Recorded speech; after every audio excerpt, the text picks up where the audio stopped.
Welcome to Senate Education, Friday, February 18th. A little bit of a late start. We had a cancellation from Treasurer Pierce, who is having some technology issues.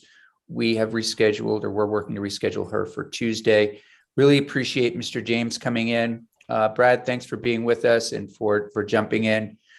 To bring those watching as well as colleagues back to the conversation, we have a letter that we have getting close to finalizing. The core of it is there, and a memo to finance with a recommendation around how English language learning students, ELL students, would be funded in the state. And Mr. James, you've probably seen that we have landed or are leaning toward a hybrid model.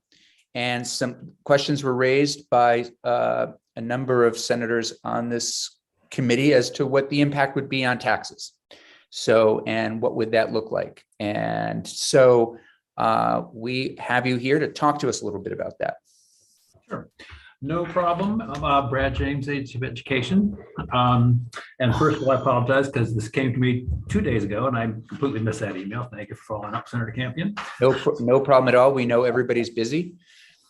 So what the question was asked, what's the impact going to be? And so if you use these two grants, in other words, you set it up so that you were looking at using all the recommended weights plus an ELL weight of 2.49. And then you were saying, then the question was, what if you get, I believe you call them mini grants, to those districts that had 25 or fewer ELL students? So what I did was I calculated what the tax rates would be using all the weights, including the ELL weight of 2.49, and that's the second column there that has the tax rates in it. Then I calculated what it would be by reducing education spending by $25,000 per student for every, or not per student, but for any district that had 25 or fewer students.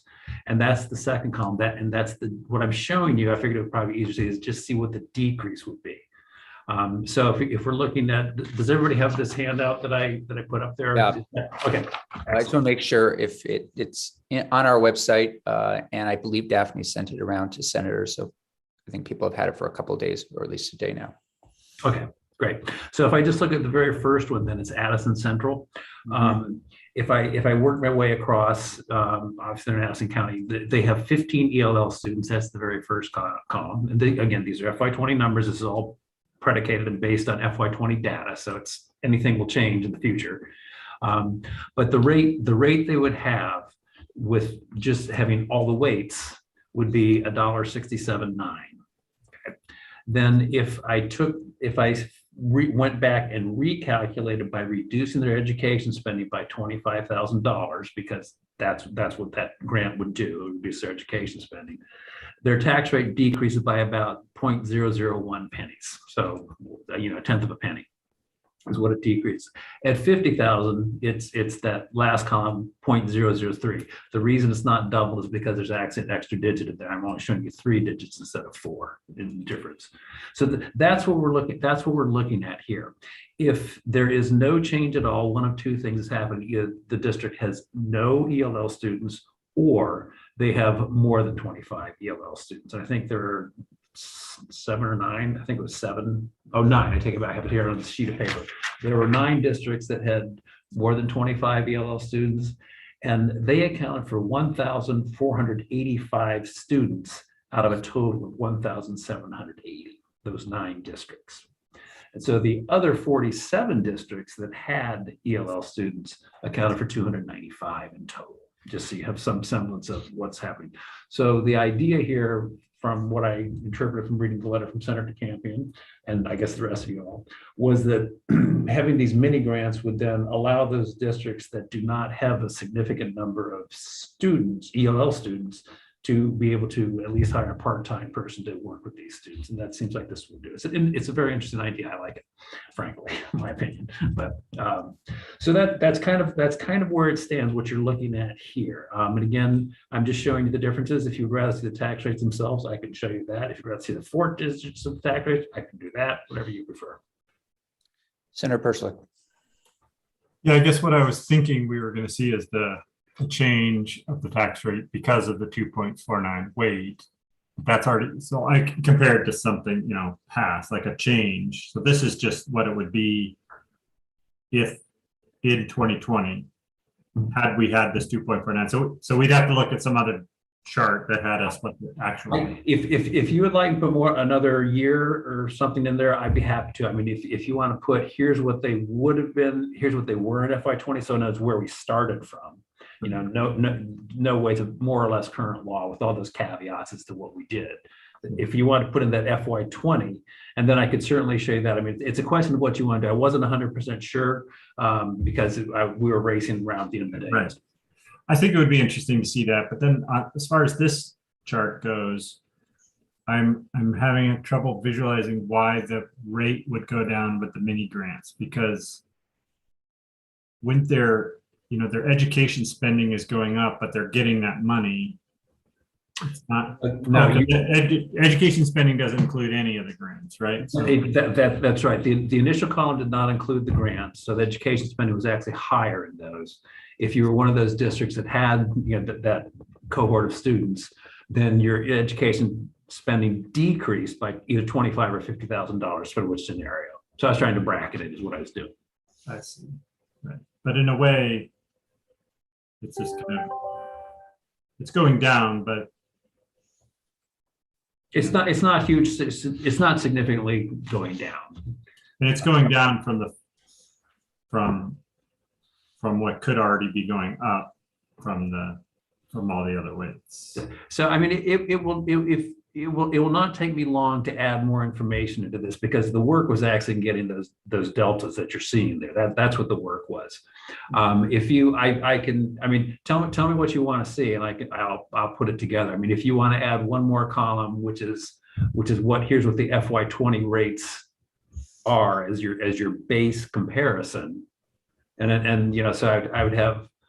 I guess I would have ELL counts, then that base comparison, and then the next three columns. Was that what you prefer to see? I mean, it's the committee's decision. It doesn't matter to me. Just let me know. Yeah, I think that would be interesting to see. Yeah. Okay. So you'll add that, Brad. Senator Lyons. Yeah, I was gonna actually suggest that, but so that's helpful because then that'll help us understand what the possible concerns might be out at the local level. But there's no way of knowing at this point what what schools have for the fewer students that they have. So if they have 25 or less, or they have the 33 or the 50, we don't know what provisions they currently have in place. So there's, we can't tell what the overall effect will be. We might know what the monetary effect is, a tax effect, but we won't know what the perception of help effect will be. So which is important, because we're trying to help schools that have ELL students. Just an observation. So I think this is very helpful overall. Yeah, Senator Perslick. In these grants, as coming out where they do in the formula, education formula, they would have an impact on everybody else's tax rate. Slightly, yes, they would. Small, not a big number. No, not a big number. I mean, the total here, if you did the 50,000, the total was just over 2 million, I think, 2.3 million. I'm going from memory now. Yeah. It wasn't huge, and so that would maybe be a tenth of a penny on everybody's tax rate, somewhere in that range. It would not be a big, terribly noticeable thing. It would be there unquestionably, and that means it would impact these folks too, who are also going down, because it would impact everybody uniformly. But you're correct. It would have an impact, because it would change the education spending. Actually, what it would do, well, you still have to raise the money, because you still have to pay. You still have to have the grant. So it may not change it much at all now that I think about it, now that I put the pieces together, because you're reducing education spending, but you're putting in that grant as another line of the ed fund, for all practical purposes. So it should probably wash. And that money is, well, wash for these districts. I think wash for everybody. These guys, well, these guys have got a bit of a break. It would depend on where their property values are, now we're really getting in the weeds. So that could impact the yield slightly, but I think it would be minimal. And I can't remember, I guess I have to go back and look at what we were thinking. I remember the 25,000 or 50,000, but I thought at one point maybe it was just some conversation I had with Senator Hardy or something about whether we wanted to do two different tiers of how many students they have. This is just a 25. I wondered if the grant should be stepped more than just one step, have like 0 to 20, 20 to 50, or something like that. But It could mathematically, it could certainly work. It's a policy decision for you all to make. You could do it as a sliding scale, which take a little more work, but you do a sliding scale going down. So it's kind of whatever you chose to do, but you can certainly break it into 2 steps, 3 steps, whatever you chose. And split it out that way. And then Senator Perslick, are you okay right now? Okay, so this recommendation, this is where we land. We send it down to finance. And of course, this is going to be put in with a lot of other weights. Right. And so tell us a little bit about that and what one might anticipate. Well, I think what you're seeing here in that very first column is all the weights together that are recommended by the task force, including the ELL weights. So that's where the tax rates would start. Right. And then as I'm showing, I think what you're seeing is you're going to see those minor decreases due to whatever you choose the grant to be. As I said, I was basically bracketing it based on what you were asking. Mm-hmm. So I think you're pretty much seeing what's going to happen. Okay. Because nobody's really talked about changing any of the other weights, because the weights Right. are coming as a package. Right. So Right. so I think this is pretty much what would happen right here. And as Straight weights, sorry. Senator, just to clarify, those weights were weights that were in the study, the Colby study. Thank you. Senator Lyons? Well, I was just looking down the list and, it looks like, for example, if you look at Craftsberry, it goes from 0.013 to 0.026, it doubles. So it's a variable, that's all. And a lot of it, Senator Lyons, has to do with the size of the district. Yeah. Because the smaller the district, the more of an impact that $25,000 or $50,000 is going to have on their education spending. But isn't that that's kind of consistent with what we've been wanting to do in terms of supporting our rural, small Yes, schools? yes, Yeah. I think so. Mm-hmm. Senator Perslick? yeah, I was just looking at, I guess a thing that I had written. I guess we'll have to look at do we have the letter that we drafted somewhere on our website? I guess I could to look at that, but the way I had it was 1 to 10 students, 25,000, 11 to 25 students, 50,000. So once you get over 10 students, you get the 50, but if you're under 10, if you're 10 and under, you get the 25. I can easily do that. It'll take me a little bit of time. And I don't know if you're trying to get a letter out today, I don't mean to jump into and tell you guys what to do. I'm not sure I'd be able to get it done in an adequate format today. I don't think we need to see, like, it's pretty clear from what you've done, what the impact would be. Like the difference on the tax rates for the towns is minuscule. I think more important is like what the impact is overall, dollar wise, and what the overall weights impact. I think that if you had the 2020 tax rate for those towns, and then that people could actually see the difference, that's where everybody's focus is going to be. The fact that some districts changed 1 to 0.3 cents because of the ELL grants probably won't get much attention after they see that other change. Okay, so let me ask you this then. I'm trying to keep it simple. You know, if you know, and I was impressed with how simple that one looked when they came out with it for Yeah. once. I mean, I can always change it to landscape too. But what if I ignored that column, the column that has the estimated tax rates of all the weights that I'm using as the base, and instead, I think this is what what you and Senator Lyons are saying, put in the FY20 rates there, and then had the plus minus from that. Is that where you're kind of thinking it would be more beneficial? Plus or minus of all the weights, including the ELL weight. Plus the grants, or I mean, I could do the FY20 column. And then I could do plus minus all the weights, no grants, and then all the weights 25,000, all the weights 50,000. Yeah, that would be fine. It's okay with Senator Persick. Okay, Senator Lyons, does that work for you? Yeah, okay. I just asked Daphne to send the letter around to everyone so it's fresh in your emails. So hopefully it will be there soon. I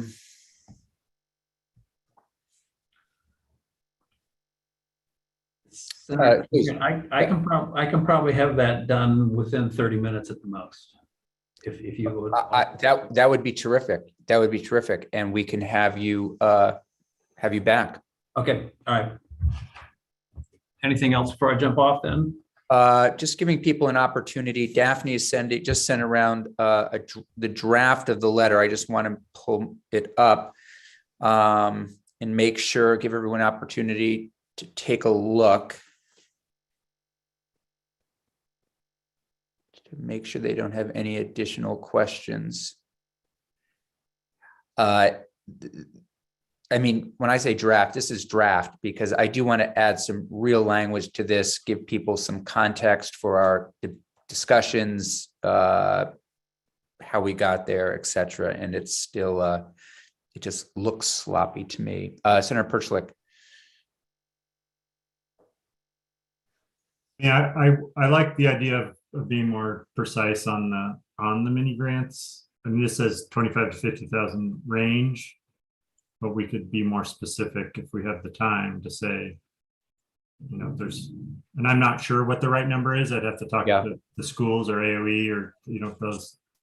At what point does a halftime person can handle like how many students, and then at what point do they need a full-time person kind of thing? But we could say, okay, instead of just telling finance 25 to 50 range, and like 1 to 10, 25, 10 to whatever number, 25, 50 would be a more precise that I'd feel better about. Mm-hmm, mm-hmm. And who do you think would be best to determine that? In terms of witnesses? Ideally, it would be whoever deals with ELL at AOE. I think there's a person. I don't think it's also just he retired. Retired? You retired. Okay. Yeah. So we're down a position right there. Okay. So I mean, I think I don't know as we know the answer to it. I think it might be more of a question for folks in the field in the school district themselves as to what they think. Because I truly have no idea, but I would guess they would probably have a better idea than we would. I mean, I would. Libby Bonesteel, Superintendent Bonesteel might have an idea because I think not saying that to be prevent. What did I get that word wrong last time? Just because, you know, I'm in her district, or she's in my district, depending on how you look at it, is that their ELL students fluctuate because of people coming and going from National Life. So I think they not too distant past, they've had under 25, and now this year they have over 50. So she might be able to provide kind of the difference, what it needs. Or we could, if there's other districts like that have had a range or that they've experienced, because I think Winooski has whatever 500, might not be as helpful for somebody that's in the range we're talking about. Would you mind reaching out to the Superintendent Bonesteel Yeah, I can do that right now. That would be great if we could get that, those kind of numbers. And Senator Lyons. I thought we got some testimony, a little bit of testimony about that, but I don't remember who gave it. Maybe it was Libby Bonesteel. It might have been But- someone from Winooski, but go ahead, It please. could have been Winooski. Yeah, they were talking about what happens when you add and subtract, but I guess my question is about the memorandum and the draft, the draftness of it. So I was not here when it changed, that it has changed a little bit. I think I was absent when that happened. But my question is, are we going to put together any language regarding best practice for ELL students, not necessarily to send to finance, but if it's going to be included in the bill, we're going to have to put it somewhere. So, and direction around what, I guess the ELL person is gone, but so I was how do thinking we, that this is where we would be working with Approps on this piece personally to get that language ready for them. It seemed to me okay. more of a better connection, but I'm open. Well, I was just thinking that whatever language is put forward, we ought to be putting it together and then, Absolutely. yeah, so that's all. Not a big deal. No, I think it's a good reminder. And I suspect whatever we end up doing, if we change the mini grants, listen, that also could end up being changed down the hall. But I think, we can give them greater specificity, or some real policy behind it, the better. How Well, I those, noticed the last sentence there is that we could provide you with related policy language if needed. Mhm. Suppose that's okay, but The last sentence, tell me where you're looking. on the draft at the very Yeah. bottom where we're thanking them for consideration, Yep.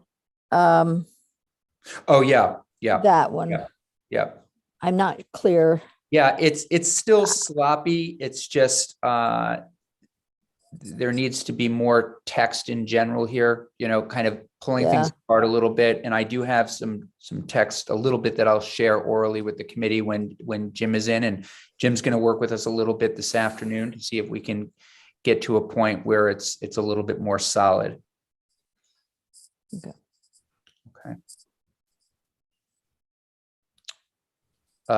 Senator Hooker, question. A favor from Brad. Yeah. You could you just give a couple of examples of what this would look like for a person's property tax, the changes as you go through? Just a couple of, when you do the run of the other numbers of what they pay now, what they're paying at this point, and what they would be paying with the new weights and the grants and the difference that it would mean to an average property tax payment. Yeah, I'm sure. I mean, a penny, essentially a penny on a $100,000 house is about $10 in tax, just roughly, And so we're in a lot of cases we're talking about 0.001 or 0.002. So we're really talking about a couple dollars per $100,000 value. So you figure, I have no idea what an average house is worth these days, but if you figure that $400,000, you say $400,000, that's, it's maybe roughly $10. Okay. But I will do some more calculations so that you can see it Okay. instead of listening to me. Okay. Senator Lyons, I just want to go back to your comment, if you don't mind, about the letter itself for a moment. Just to make sure I'm on the same page with what I'm thinking, tell me what sorts of things you're thinking about as it relates to related policy language. What are the kind of things that are coming to your mind? Yeah, good question. I think we had talked about how to put some guidelines in about what it means to work with ELL students and the extent to which it might go beyond simple English language instruction to other areas of support for kids. So, Yeah. you know, and it's a lot more difficult to engage community when you have one student. Maybe it's easier, I don't know, but Mhm. some of the concepts that we've heard about from the schools that have been doing this for a while, you know, they're all over the state. Yeah. So, so that's all I was thinking about. No, And maybe, that's really helpful. I really appreciate that. Yeah, Uh, that's great. And I think we might be able to plug some of that in with Jim when he comes in this afternoon. And then maybe even I can, kind of committee's comfortable, share it with some superintendents and others and try to tighten it up a little bit over the weekend and get back to folks. But that's really helpful. yeah, that's all it The was. whole And comprehensive, what yeah, it is you know, like. we not could just go the on, class. we could go on forever with that one. Yep. But we don't, it's more of what's possible. What are the kind of guidelines, I suppose. Great. Yeah. And I'm just seeing that Jim Demaray just wrote that he's available, so he'll come in now. My God, look at that. Can I just comment on? I don't know if that was what's that? Please go ahead. Can I just dovetail to what Senator Lyons said, or go back to what she said before about best practice? And maybe that's some of the language that we want to include in this, because people who have been in this for a long time Yeah. have things in place that they can certainly share. And I know we talked about that when we talked about the position at the agency and how that position may help to disseminate Right. the information practice. that comes from best practices. Mr. Demaray, thanks for joining us. Brad, do you want to leave for a little while? Yeah, I will, and I'll let Daphne know when I'm back. I mean, I don't mean that in any, like, that's No. not, that does not mean for me to be, I'm not trying to be rude. Don't let the door hit you on the way out, Brad. Yeah, That's what he was geez. trying to say. So offended. I'll be back. You can listen to the tape later. We're not going to say anything bad about I'm used to it. you. You are, geez. All right. So, Mr. Demaray, thanks for being with us. A couple of things as we look at this memorandum. I'm just going to first just throw this out aesthetically, and this isn't your job. I'm happy to do it in a Word document, but it isn't. It's crunched up. There are, and again, this isn't you. This is something I can do, or we can have if you want to just communicate with the editors. It's crunched up. You know, the margins aren't accurate, all that kind of thing. I think we just need to generally have editing tidied up. I also think we need some kind of introductory comment there that mentions that we've deliberated over the past several weeks on how to provide English language learners with the necessary educational experience, is the necessary funds, if you will, to support this very important work. I think it just needs something. And I'm looking, if others disagree, feel free to jump in. This was, I could go on. This is a compromise that Senator Perchlik and Senator Hardy worked on. I think it's good to put that in there. Two members from the task force, as well as both serving on the committees of jurisdiction. And this, we'll get to the point where we have a vote, but I think looking at what Brad just presented us with, I think we'll might be able to go unanimously. And then at the bottom, instead of, or in lieu of, I guess, the discuss with you and provide related policy language, I think what Senator Lyons mentioned before you got in, and then I'll turn it over to everyone else, for us to reference something around, these aren't the right words. This isn't something that just happens in the classroom. This is a working with ELL students. It is full service isn't there needs to be a comprehensive approach so students are successful, families are successful. There are things that are going to happen outside of the classroom. There are going to be things aside from just teaching English, but cultural kinds of things. Making also, I don't know, Senator Lyons, you wrote it. you've said it. For some of the schools, there's some integration within the community and support services to help kids adjust to a new culture, and that happens in the school. And then some of the schools have provided some outreach to families and community organizations. So, I'm not clear we can state fully what constitutes best practice, but certainly there are some components other than teaching English. So having those broader support services that better integrate the student into their new culture, and it could be considered school culture, but sometimes it extends to the family. We saw that too, where the families are helped in teaching the language or in learning how to vote. I mean, all of those things are so critical. And that is why we've moved in that language to support why the categorical grants in smaller populated communities are essential. Yes, absolutely. Absolutely. Okay. Senator Hooker. I liked what you said about comprehensive, and then I liked what Senator Lyons said about including, family and stuff. It looks like a holistic approach, and I don't know if that's a I term like that. might want to use. Yep. Good word, Senator. Holistic is great. Senator Perslick, how are you feeling about this in terms of what we would be, you and Senator Hooker both served on the task force, you worked on this compromise. How does where we're heading sound to you in terms of what we would share with finance? I think it's good. It allows us to move forward and help, at least hopefully help these students out, help the schools out throughout the state that need the other weights, and then collect the data to move forward and keep up. My main interest at this point is that, well, one, we get this passed, but two, we keep up on it every year and not to say like, okay, we did that, and then 20 years later realize we're all out of whack again.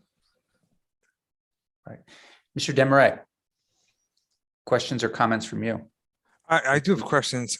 So I understand that you want the format to be different. This has been through editing, but I can certainly make it. No, I know you mentioned different. that, and it's. I'm happy to change the format and make it a bit different. The opening, I think I got what you want in the opening. You want more of a description of your deliberations, taking input from task force members. And then you said at the end, you'd like to replace the end with something, but I'm not quite sure what that is. So what do you want to say at the end? So at the end, I would say, let me see if I jotted anything down here. Bear with me one second. We were talking about the end being more of an opportunity to explain, support the work above, the decisions above. In other words, we recognize that English language learners, it's, as I think Senator Hooker said, you need a holistic, comprehensive approach to making certain that these students are successful, and their success is essential to all of us. I mean, these aren't exactly the right words. I'm just giving you the gist of what we're thinking. It's work that takes place not only in the classroom, but outside of the classroom. There's work with cultural liaisons. There's work to be done with other agencies in state government, local government, to make certain that the student and their family is successful, if you will, and having a categorical grant, particularly I'd say in very low populated districts, is essential in terms of achieving that success. Something that's where I'm at, but I'm Okay, looking okay. for others Yep. to weigh in. Anybody want to add to that, please? I mean, it's, well, we can look at whatever you pull together. Senator Perchlik. No, okay. Senator Lyons, Senator Hooker. Just looking at something that might address or point to being successfully integrate or successful integration into the whole community as opposed to, just having classes at school. So I think the whole idea of becoming an integral part of the community might serve them well. Senator Camping, can I jump in? Oh, yes, Senator Terenzini. Yes, sorry, I don't have the raise my hand feature. I like the bill a lot. I think it's a nice compromise. I fully support it and look forward to voting on it. Great, terrific. Thanks for that. Senator Chittenden, you, anything from you at this point? I know you've, no, okay. How's that feel, Jim? Does that give you enough to go on? Absolutely. Yep. Let me take a stab at that and get this back to you. Okay. Let's see. Let me just look at the schedule for today. We have Jay Nichols coming in at 2:30, then 2:45. We were going to do this with you at 3:30. Is it possible for you to bring language back to us at 3:30? Oh, sure, of course. Yep. All right, that'd be great. If you don't mind, we can look at this language that you're going to do right now at 3:30 when we were going to take up people waiting, and maybe move it or close to it. We'll get close to it. Great. Anything else from anybody? Okay. All right. Mr. Demaray, if you want to go now. Okay. I'm just kidding. We will See you take, see you soon. Committee, we have Mr. Nichols coming in 2:30. So sorry for the unevenness of the schedule. We'll all remember this on election day for Secretary with Treasurer Pierce having canceled on us. But yeah, so why don't we come back at 2:30?